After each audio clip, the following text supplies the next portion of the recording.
एक ताज खान नाम के भक्त थे। करौली में पोस्ट ऑफिस में काम करते थे, चिट्ठियां इधर उधर पहुंचाने के। ये अच्छे मुसलमान थे। अच्छे मुसलमान मतलब जो इनकी परंपरा का नियम होता है, इतने बजे ये पाठ करना, ऐसे टोपी पहन के घूमना, इतनी बजे नमाज करने जाना, आदि आदि जो भी उनके क्रम होते हैं, वो सब नियम से करते थे। काली ताज खान दूर दूर तक वृंदावन से, ठाकुर जी से, श्री जी से कोई संपर्क नहीं, कोई संबंध नहीं, लेकिन स्वभाव अच्छा था, स्वभाव मीठा था, उग्र नहीं थे। बल्कि इन्होंने अपने डाकघर के जो मुखिया थे उनसे कह करके कि मुझे इतने बजे नमाज के लिए जाना होता, मुझे जाने दिया जाए, जाते थे।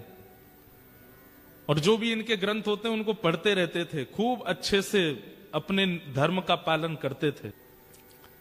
लेकिन मदन मोहन जी बड़े टेढ़े ठाकुर, इनके मन में आ गया कि इसको अपना बनाना है मुझे। एक बार एक चिट्ठी आई मदन मोहन जी के गोस्वामी जी की, और ये चिट्ठी बांटने यही जाते थे सब जगह। तो जैसे ही ये मदन मोहन जी के गोस्वामी जी की चिट्ठी लेकर के जैसे ही सीढ़ी चढ़ने लगे ऊपर, तो द्वारपाल ने इनको वहीं रोक दिया। बोले क्या बात है, क्यों चढ़े आ रहे हो ऊपर? बोले अरे भैया हम डाकघर से आए हैं, चिट्ठी है, गुसाई जी की चिट्ठी देने आए हैं। बोले आप यहीं रुक जाओ, हम गुसाई जी को बुला के ला रहे हैं, भीतर मत आना। हाँ नहीं आ रहे, हमको भी कोई शौक नहीं अंदर आने का, यहीं खड़े हैं, बुला दो। अब वो द्वारपाल भीतर गया, पीछे जाकर के जाने ऐसी कोई क्या व्यवस्था उसको लगी, वो वहीं व्यस्त हो गया उसको करने में, गुसाई जी को बुलाना ही भूल गया। अब ये बाहर खड़े खड़े प्रतीक्षा करें, दोपहर हो रही है, इतनी तेज धूप पड़ रही है, अभी तक आए नहीं। थोड़ी देर प्रतीक्षा करने के बाद इन्होंने द्वार खोला, मंदिर का मुख्य द्वार बाहर वाला खोला, खोल करके भीतर प्रवेश कर गए।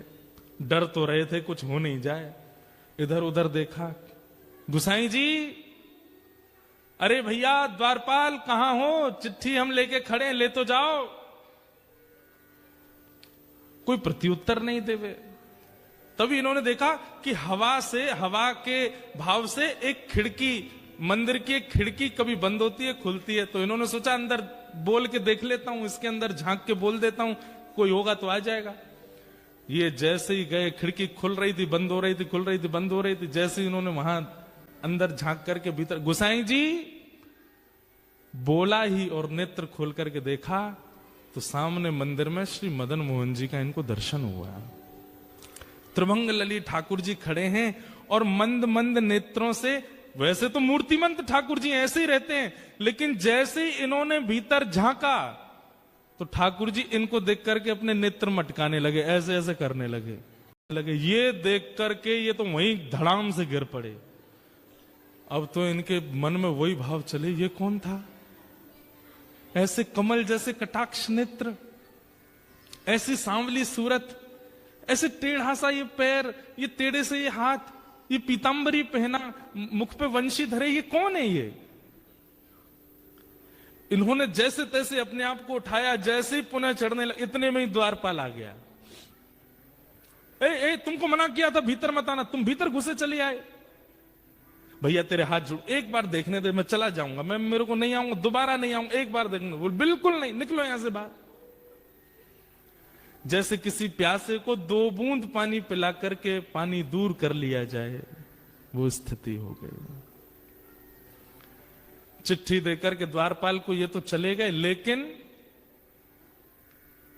मन चुरा लिया ठाकुर जी ने। मेरो मन गिरधर छवि पे अटक्यो।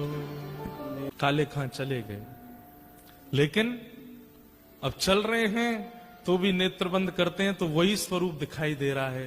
वो नेत्र अपने ऐसे ऐसे मटका रहे थे, वो अनुभव आ रहा है। एक जगह बैठे रह जाते हैं, सोचते रहते हैं ये कौन था, ये ग्वारिया बालक कौन था, ये सांवरा सलोना कौन था। आज तक कभी अपने नमाज के समय में, अपनी दिनचर्या में कभी बदल फेर नहीं हुआ, लेकिन अब करने कुछ और जाते हैं, करने कुछ और लग जाते हैं। स्थिति आपे से बाहर चली गई। अब तो ये मदन मोहन जी के मंदिर की जो सीढ़ियां थी, वहां से जब निकलते तो नीचे से देखते रहते, कब बुलाएंगे मुझे, कब स्वीकार करेंगे मुझे, कब दर्शन देंगे मुझे। बहुत दिन तक प्रयास किया कि ये मुझे कैसे भी ऊपर बुला लें, एक बार अपनी रूप छटा दिखा दें, लेकिन ठाकुर जी तो उनका स्वभाव है तड़पाना।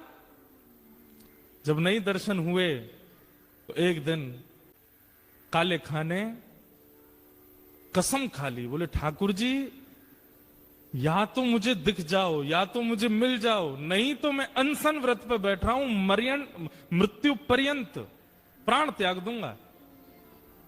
ऐसी स्थिति हो गई। धीरे धीरे अपना काम छोड़ दिया, परिवार वालों से दूर रहने लगे, अपने नियम क्रम सब से बिल्कुल ना इधर के रहे ना इधर के, बीच में आ गए बिल्कुल। स्थिति अवर्णनीय हो गई। एक दिन, 2 दिन, 3 दिन व्यतीत हो गए भोजन किए बिना। 3 दिन बाद श्री मदन मोहन लाल जी को बड़ी दया आ गई। बोले कि भूखा प्यासा बैठा है। अब ये भी तो बात है कि जैसे हम लोगों को तो पता है कि ठाकुर जी को मनाना है तो हम कथा में चले जाएं, ठाकुर जी को मनाना है तो संतों को भोजन करा दो, ठाकुर जी को मनाना है तो परिक्रमा करे आओ, ठाकुर जी को मनाना है तो यज्ञ कर लो। अब काले खां को तो कुछ पता भी नहीं है, वो तो जाति धर्म से भी अलग है, उसको पता ही नहीं है क्या करना पड़ता है ठाकुर जी को रिझाने मनाने के लिए। उसके पास यही तरीका था, ठाकुर जी के आगे कसम खाली, बोले मैं प्राण त्याग दूंगा, मुझे मिलो नहीं तो। 3 दिन जब बीत गए बिना कुछ खाए पिए, तो रात में जब मंदिर बंद हुआ, मंदिर बंद होते ही सब गुसाई आदि सब चले गए, तो श्री मदन मोहन लाल जी अपने गहने जेवर आदि सब उतार करके एक सामान्य से ग्वारिया का रूप धारण किया। एक धोती पहनी, बगलबंदी पहनी, सिर पर एक स्वाफा बांधा, बिल्कुल ऐसे हो गए साधारण से। और जो भोजन की थाली श्री मदन मोहन जी की रात में रखी जाती थी, बंटा भोग बोलते हैं उसको, श्री मदन मोहन लाल जी का जो रखा था, ठाकुर जी ने उसको उठाया खुद और निकल पड़े काले खां के पास। यहां पर मरणासन अवस्था में काले खां बैठा है, गला सूख गया है, आंखें मरने को हो रही हैं। और उस समय पर द्वार पर दस्तक होती है, खटखटाने की आवाज आती है। काले खां जैसे तैसे खिसक करके जाता है। जैसे ही द्वार खोलता है, तभी सामने देखता है एक नन्हा सा कुमार बालक, आयु होगी 8-9 वर्ष की, सिर पर स्वाफा बांध करके और ऐसे कमर पर अपने थाली लेकर के और दूसरे कमर पर हाथ धर के द्वार पे आके खड़े हो गए और आकर के बोले, तुम्हारा नाम काले खां है? काले खां बोले, हाँ भैया मेरा नाम काले खां, पर तुम कौन हो?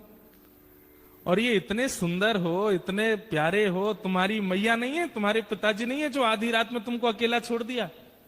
अरे हम देखने में छोटे लगते हैं, वास्तव में तो श्री मदन मोहन जी मंदिर के हम टहलुआ हैं, रात भर चौकीदारी करते हैं। डोल डोल टहलुआ कहते हैं जो टहल टहल करके रखवाली करे। कई लोग होते हैं ना, उम्र तो बड़ी होती है दिखने में, वही है हमारा भी। उम्र तो हमारी बहुत है।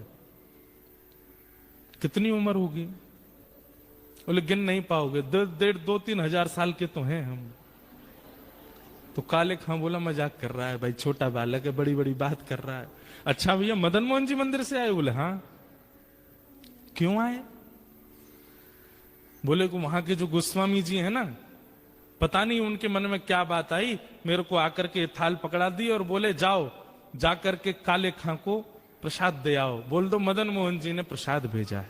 काले खां बोले सुनो, इसको तुरंत वापस ले जाओ, एक कौर नहीं खाऊंगा इसमें से। ये मैं सब जानता हूं ये लीला कौन कर रहा है, ये वही छलिया, वही कपटी, वही मरकट बंधु, मुझे एक झलक दिखा करके इतना परेशान कर दिया और अब मेरे अनशन को तुड़वाने के लिए थाल भेज दी है।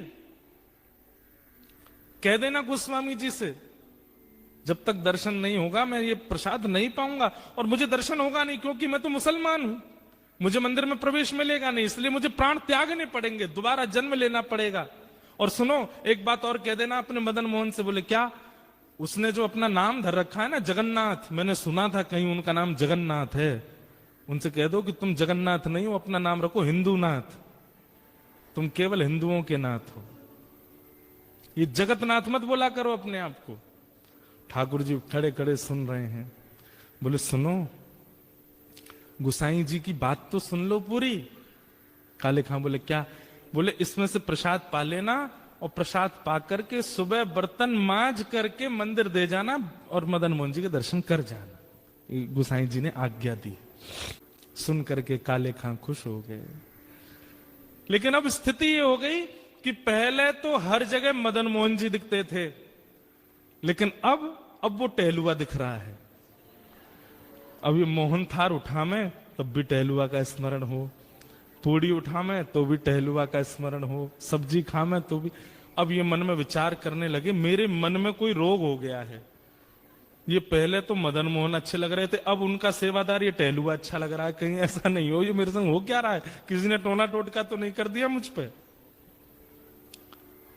रात भर मन में विचार करने लगे, अपने मन से कहने लगे टहलुआ नहीं मदन मोहन, उनको याद करो।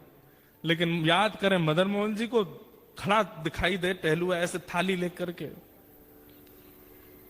रात्रि में ठाकुर जी ने गोस्वामी जी को सपना दिया और स्वप्न देकर के कहा, बोले पहले दिन चिट्ठी लेकर के मेरा भक्त काले खां आया था, द्वारपाल ने उसको डांट भगा दिया।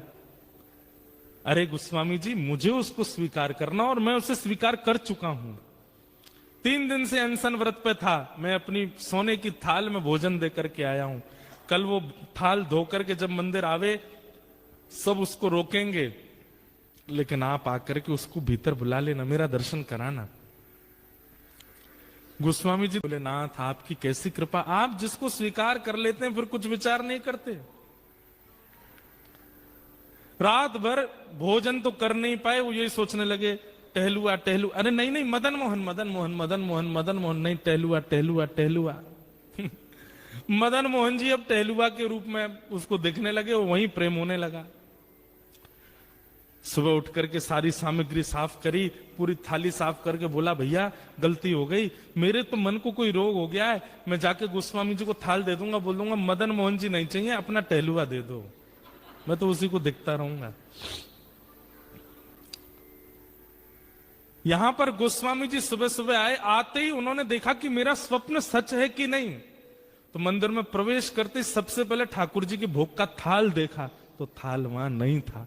ये देखते ही गोस्वामी जी तो रोने लगे, हे कृपालनाथ ये कैसी कृपा, बड़े बड़े यज्ञाचार्यों को आपने स्वीकार नहीं किया, बड़े बड़े नाम जापकों को स्वीकार नहीं किया, बड़े बड़े भक्त जो दिन रात आपकी सेवा में लगे रहते हैं उनमें आपको कोई भाव नहीं दिखा, और एक मुसलमान, एक काले खान दूर दूर तक जिसने भजन नहीं किया, उसके पीछे अपनी सोने की थाली दिया है रात में।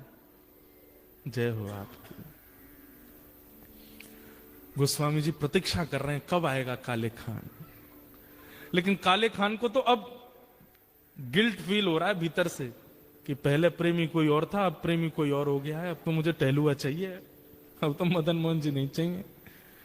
मंदिर द्वार पर जैसे ही पहुंचा, द्वारपाल से बोला सुनो ये थाली भीतर गोसाई जी को दे आओ।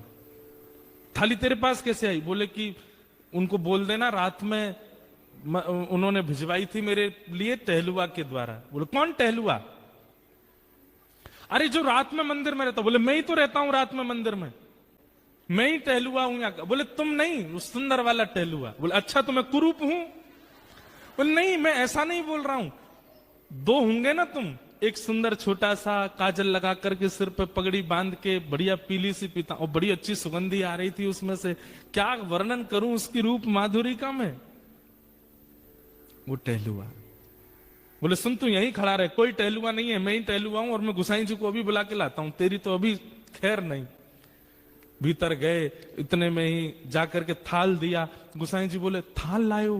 कौन लेकर के आया थाल? बोले वो काले खान आया है द्वार पे, उसको भीतर नहीं लाए?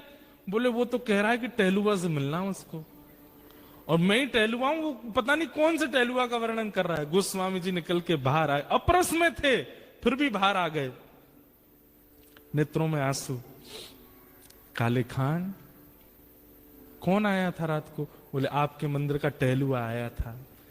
मुझसे गलती हो गई, पहले तो मुझे वो प्रिय लग गए थे, लेकिन अब मुझे वो टहलुआ ही चाहिए। मैं मंदिर में कभी नहीं आऊंगा, आप जितना कहेंगे मैं उतनी रकम दे दूंगा, केवल वो टहलुआ मुझको दे दो जो रात भर यहां टहलता है।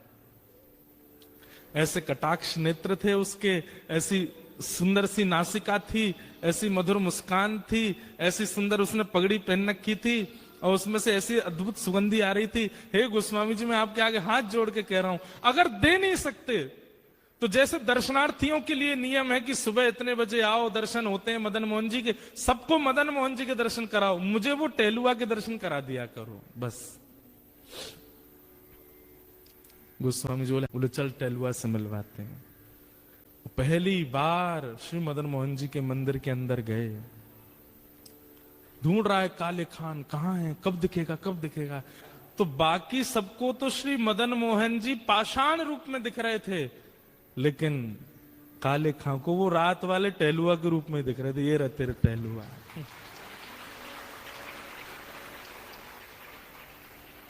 नेत्र सजल हो गए, वो सजल होकर के बस उसी दिन मदन मोहन जी के श्री चरणों को प्रणाम किया। बोले स्वयं ठाकुर जी टहलुआ बन के आए मेरे घर पे, इतना श्रम किया और जीवन भर के लिए श्री मदन मोहन जी के दास बन गए। कौन? काले खान।